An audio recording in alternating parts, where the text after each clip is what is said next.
ইয়েচুরি রাজ্যসভায় প্রার্থী হলে সমর্থন দিতে ইচ্ছুক কংগ্রেস। রাহুল চাইছেন প্রার্থী হন ইয়েচুরি।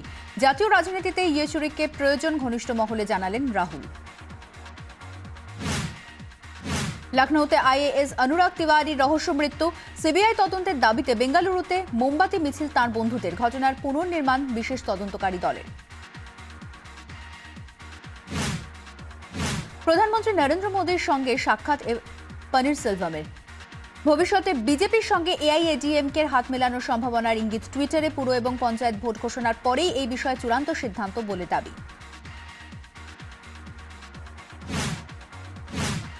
রবিবার রিয়াধে আরব ইসলামিক আমেরিকান সামিট। উপস্থিত থাকবেন 54টি দেশের রাষ্ট্রপ্রধানরা।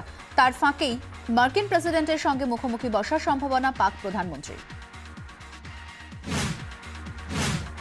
গ্রুপ ডি পরীক্ষা দিয়ে বাড়ি ফেরা হলো না বাবা মেয়ের। হুগলির দাঁতপুরে সাইকেল রাস্তা পেরোতে গিয়ে দুর্ঘটনা। লরির ধাক্কায় ছিটকে পড়েন দুজনে। চুচুড়া ইমামবাড়া হাসপাতালে মৃত্যু। লরির ধাক্কায় সাইকেল আরোহীর মৃত্যু হয়েছে 6 নম্বর জাতীয় সড়কে। একইভাবে দুর্ঘটনায় মৃত্যুর খবর এসেছে খড়গপুরের কলাইকুণ্ডা থেকে। বসিরহাটের স্বরূপনগর সীমান্ত থেকে 17 কোটি টাকার মাদক উদ্ধার। প্লাস্টিক প্যাকেট হাতে সীমান্তে কয়েকজনকে ঘোরাঘুরি করতে দেখে সন্দেহ বিএসএফ এর। তাড়া করলে প্যাকেট ফেলে পালায় তারা। উদ্ধার 5 কেজি করে বহুমূল্য মাদকের মোট 7টি প্যাকেট। হৃদয়পুরের খুনে ঘটনাস্থল থেকে বেশ কিছু গুরুত্বপূর্ণ নথি উদ্ধার বারাসত থানার পুলিশের। মনুয়াই অজিতকে খুনের জন্য বারবার চাপ দিত জানতে পেরেছে পুলিশ।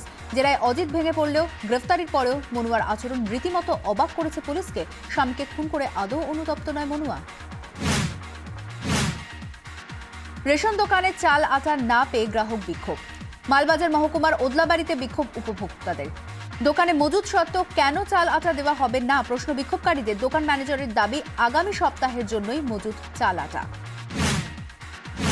বিয়ের প্রতিশ্রুতি দিয়ে সহবাস। প্রেমিকের বাড়িতে ঢোকার চেষ্টা অন্তঃসত্ত্বা তরুণীর। তাকে বেধড়ক মারধর প্রেমিকের আত্মীয়দের। অভিযোগ তৃণমূলের জলপাইগুড়ির পাহাড়পুর অঞ্চলের সভাপতি মোবারক হোসেনের বিরুদ্ধে।